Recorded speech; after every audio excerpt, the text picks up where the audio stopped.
Welcome to First Impressions, where we give you our initial thoughts on comic books, video games, TV shows, and movies. My name is K.C'arl Lee. And I am Jaysen Headley. And as always, our review system is out of 5 stars. That's 2 stars for artwork, 2 stars for writing, and 1 very special star if we think it deserves a special star. And if we're reviewing anything other than comics, it's just 5 stars and we make it up randomly. Yeah. And so right now we're going to do our 4 selected comics of the week of December 3rd. Is that correct? 2014. So, Jason, what you got for us? All right, my first up is a book that I really, really love, Chew. Chew, number 45. Now, I normally probably wouldn't review this, given that we only get to choose 2 books each. But this is the end of an arc, and they're not coming back till February. What? Which actually isn't that far away, but it seems like a really long time. And this issue ends with a huge cliffhanger. In fact, every issue of this arc, I feel like, has ended with a huge cliffhanger as we get closer and closer to the end of the series, number 60. All I'm going to say is this book is amazing. This arc has been fantastic, the best of the series so far.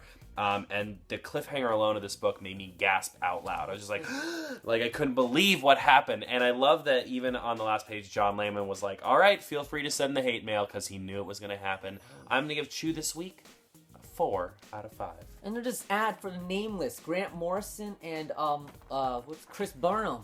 And that ad gets 5 stars. Oh, what is it? I don't know. We'll look at that later. Okay. All right. What's your first book? I got Angela, number 1. The Marvel comic. It's Asgard's assassin. It's number 1. It's Gillian and Bennett, Marguerite, and Killian. Is that how you say it? Kieran Gillen. Kieran Gillen. Anyways, and Phil Jimenez doing the artwork, and so I kind of had to pick it up, you know? Yeah, we like Phil Jimenez. We like him a lot. So, you know, I didn't follow the whole original Sin storyline where she was introduced into that whole, you know, Asgard aspect, but I didn't read when she was introduced in Guardians of the Galaxy either. I kind of jumped off by that point. So I knew a little bit about her, but I had to pick it up, and I gotta say, you know, her character is very, very, very, very, very, very intriguing. She's supposed to be, you know, she was an angel of heaven, not our heaven, but Heaven, of the 10th realm that didn't exist until they decided to add her into the Marvel Universe. And there's heaven, and then but then there's also Asgard and all these other realms. And what turns out is that she was raised as an angel of heaven, which she was in Spawn, but now it turns out she was actually Thor's sister, and so they thought she was dead, and so now she's doesn't belong to either, because they both actually want to kill her or something like that, for some reason. So she's on the run, but she kidnapped a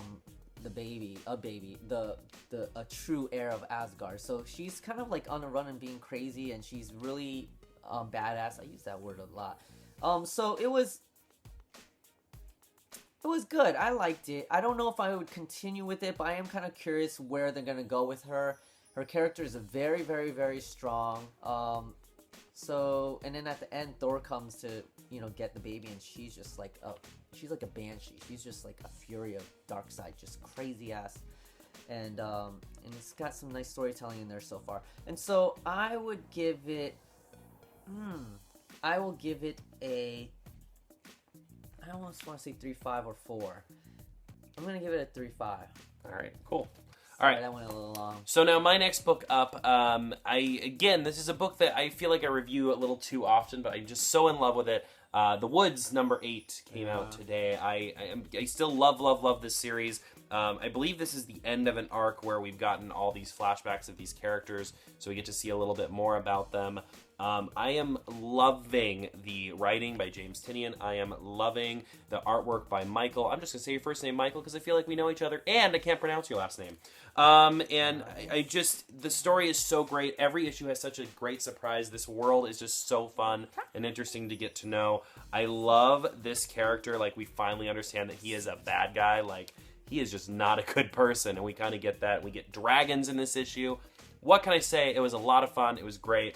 Not my favorite issue of the book so far, but that's just because my favorite issues are so good that even the issues that are great don't measure up to the perfect issues of this series. That's where this series ranges, between great and perfect. If you're not reading The Woods, you should be. I gave this a 4 out of 5 as well. Oh, okay. Look at an ads. Curb Stomp and Eternal. I'm so curious. Escape from New York. Look at that. I love... Wow. Oh my god. I just totally forgot his name.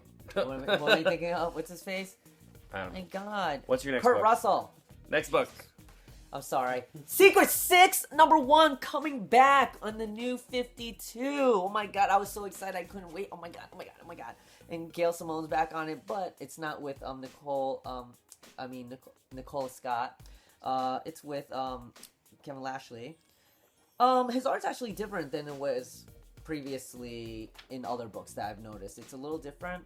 I gotta say, I really wanted to like it more than I did. It did introduce Catman. He seems a lot more edgy and primal. I'm not even sure if that's really true. He seems a little different. I'm not really sure what it is yet exactly. But it just, I don't know, introduced a whole bunch of characters. They're all gathered together for some reason. They're asked to solve the question of what is the secret. And then all these boxes open, and there's all these masks, and what's going on, So that's kind of a cool mystery and all. But I kind of wanted a heavier ending. I guess, you're always trying to get what you really loved about the original Secret Six, and that wasn't actually necessarily there. And there's also some newer characters, and I wanted the last page, the last part of this issue to be something that would blow my mind or get me really excited, but it kind of didn't. It's just basically, we already knew who the ventriloquist is, and it just shows her. I'm sorry, spoiler alert. It just shows her with her puppet. Well, whatever. And that's not anything to be excited about. Though I think I might have taken it for granted, because honestly, if I was just given this book, this is a new DC book, and I read, I'd be like, whoa, this is a DC book. It's very, very different. All these dark characters. No one's really a hero, or some of them are straight up villains, but to have crazy looking people like this be, the protagonist of a book, and there's this big secret, and what the heck is it?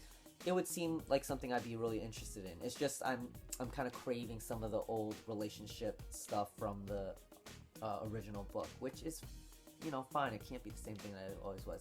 So it's not going to get a high rating for me right now off the bat, but I'm definitely going to hang on to it and read some more. I'm going to give it a 3. All right, cool. Let's show them really, really quick what else we got this week. Yeah, was I going a little long? I'm sorry. All right, next. So what we got this week? We got Arkham Manor, number 2. I did read it, and it's much better than I expected, and it's definitely worth getting the 3rd issue. It's very intriguing. It's like all the Arkham, like all the Batman bad guys all together living in a house. Oh, that's But fun. there's a lot of mystery, and it's dark, and it's actually very, very good. I actually really like it. Batman Eternal 35. We got Gotham County number 3. Jason, you read it? I did read this. I love this series. Keep writing it. It's great. Everything about it is great. The artwork's great. The writing's great. I love it. No, Grayson 5. Grayson. Holy crap. Also, please just never stop. This book is so good. I'm going to throw this out. I gave this a 5. I know I didn't talk about it because The Woods and Chew came out this week, but Grayson is always so flippin' good. Keep writing it. I love it. Arkham Manor I would have given a 4. Awesome. Birthright number 2. Also a really good series. Still really, really great. I did. Oh, yeah. Damn, you've read everything. It's awesome. I don't have time. Green Arrow 37. I'm still getting it because, I'm really liking the show and they're connecting it to, and I'm really giving it a chance. Awesome. Low 5. Did you read it? I read a little bit of it. I wasn't caught up. Tooth and Claw number 2. I didn't even read 1 yet. I started issue 1 and I'm really liking it so far, but I'm not far enough to read issue 2. All right, so really quickly, TV shows. We're running out of time. We're going to talk about the Flash Arrow crossover. Just really quick, let's not get super in-depth. Let's just give our initial thoughts. I thought it was a nice balance between the two. I definitely liked the Green Arrow half of the show better. The second half, I guess it's a nice start for their crossovers because I think there should be more in the future, and there will be more, and I thought it should have been longer, but it was just these 2 little tidbit episodes. I mean, I feel like the big reason the Arrow episode is better is because we're so much more emotionally connected to those characters. Because we've been with them for 3 years now. The Flash is great. I freaking love that show. But we've only had 8 episodes to get to know those characters so far. So we don't have that same connection. But I also like how they did these Easter eggs in the Flash that were for Arrow. I mean, Yeah. did I say the wrong thing? Oh, yeah, that's what I meant. Yeah. But it wasn't the other way around, which I almost expected. They did a little bit, like that Bart Allen thing. They did a little bit. Not as much as introducing Connor Hawke. Right, that's possibly. true. You know, the other thing that was good about the Arrow episode is we didn't have Dr. Wells, and I'm getting a little tired of Dr. Wells, to be honest. Oh, so good. A little You guys over are him. in there. Yeah. But yeah, and Arrow has, I mean, they both had Felicity. That made them both good, because Yes. she's the best character of the whole freaking thing. She could have her own show, and I'd watch it. It could be a talk show. Felicity talks to people off the street. I don't care. Just give her own show. Yeah, so I think it's a good start. Yep, I really liked it. Obviously, we thought the Arrow episode was better, but as a 2-part thing, it was a lot of fun, and I hope they do it again soon. Yeah, I almost wish that they both connected a little bit more to their overall stories that they both have. I mean, they might be slightly. Maybe we're not really. I wish it was a little bit yet. more the same villain between the two. I think it would have been cool to do like an actual 2-night event as opposed to really two separate episodes. Captain Boomerang was pretty cool though too. Captain Boomerang was freaking But I awesome. am looking forward to seeing the next episode for Arrow to see the rest of the ongoing storylines. Yeah. Continue with Connor Hawke and Katana and all Sarah? that fun cool Who's stuff. Sarah? And Sarah. Oh, not Sarah. Sarah's the one who died. Yeah. I meant Dina. Yeah. No, that's the What? mom. Laurel. I don't know who you're talking about. But anyway, All right. we want more of it. We love Flash and Arrow. Yeah. And then finally, we want to talk about a Ooh, movie that yes. we saw, which was The Tale of Princess Kaguya, the Kaguya? newest movie Yeah, from Kaguya. Studio Ghibli. But I can't help it, but I need to say that we also watched the Babadook, and we had to we did. choose between the two. I really want... So Babadook, real quick, definitely worth watching. I thought it was like a crossover between Where Wild Things Are and We Need to Talk About Kevin. Definitely worth watching. I thought it was great. I'd give the Babadook a 4 if I had to give it something. What would Yeah, you I would like? definitely give it 4 too. Cool. So let's talk about Princess Kaguya. Oh, This was Princess a pick at the Toronto Film Kaguya. Festival, and it was highly praised there. We finally got to see it. What'd you think? It was beautiful. It was It beautiful. was beautiful, wonderful, and out of context when I saw the trailer, I actually wasn't into the art, but while I was watching it, it was just beautiful. The artwork is freaking... I mean, it is a piece of art. Beautiful. I was totally drawn in. It's over 2 hours too, and it's just so good. It might be my favoriteest movie right now. Yeah. Princess Kaguya, by the way, so if you don't know, is based on a story called I believe it's called The Bamboo Cutter's Daughter. Yeah, it totally is like a fable type yeah. of fairy tale type of thing. It's about this guy who is a bamboo woodsman, basically cutter, and he goes into the woods and he finds a little girl inside a bamboo, and he pulls her out. She's a little princess, and she grows very quickly. And as she grows, he gets all these gifts from the bamboo, like gold and clothes. And he's like, "Oh, they want me to raise her as a princess." So he goes out of his way to give her this fabulous life when all she really wants is to live. And and though she was starting to grow up in the woods with the kids, like in a very simple life that she as a loved. peasant, yeah. And there's so much I can talk to you about what I think was the themes of this film and what I got out of it. And one of them was that simplicity is happiness. Like all these, even though they had all these riches and stuff to make her happy, it's not what really made her happy. It was the simpler things in life, and also the idea that just because you can have all these wonderful things doesn't mean it would make you happy. I don't know. There's just a lot more that I took out of it. Yeah. It's just beautiful. Yeah, it was great. I gave it a 5. I gave it 5 too. Awesome. It could have been only slightly better. Well, yeah, there's not a lot it could have done to be better because it was pretty damn amazing. It was pretty damn good. Something I'd like to do, I haven't talked to Carl about this, but something I think we should do is put our friend codes for Pokemon into the comments so you guys can friend us so we can Friend codes? so What we can friend so we code? can play some Pokemon. What friend But code? we'll get those for you guys. We'll put them in the comments because I think that'd be a lot of fun. If you are playing Pokemon Alpha, Sapphire, or Omega Ruby, let us know in the comments Friend down code below. in Pokemon? Well, you're not going to get right this second. I Let us didn't? know what you think of the game because we are really loving it. And we want to play with you guys and trade and Wonder Trade and battle and all You that mean fun in stuff. the device itself, or you mean in No, the I game? think it's within the game. We'll figure it out later. But anyway, okay, let's finish the episode before you try and search for the thing here, right? This? We're going to end up spending our... This?